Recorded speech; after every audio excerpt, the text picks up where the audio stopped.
ఈ గాలి, ఆ హోరు, ఈ వెన్నెల, నువ్వు నేను ఇలానే ఉండిపోతే బాగుంటుంది కదా. ఉండిపోదాం. ఎలా? టైం అయిపోతుంది కదా.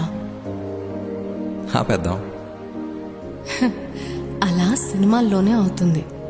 అయితే అక్కడికే వెళ్దాం. ఏ హీరో, అలా ఎలా? ఓయ్ హీరోయిన్, ఇలా. రంగు రంగు తారలన్నీ తొంగి తొంగి ఒక్కసారి చూస్తున్నా ఏంటిలా? పైన లేని వెన్నెలంతా నేల మీదకొచ్చినట్టు నువ్వుంటే చూడవా? మంచువాన నన్ను ముంచనంట, వాన విల్లు మీద ఇల్లు కట్టినెవ్వరంట. ఈ లోకమంతా నిన్ను చూసినంట, ఏ దిష్టి నిన్ను తాకకుండా ఇంటిలోన దాచుకుంటా. రంగు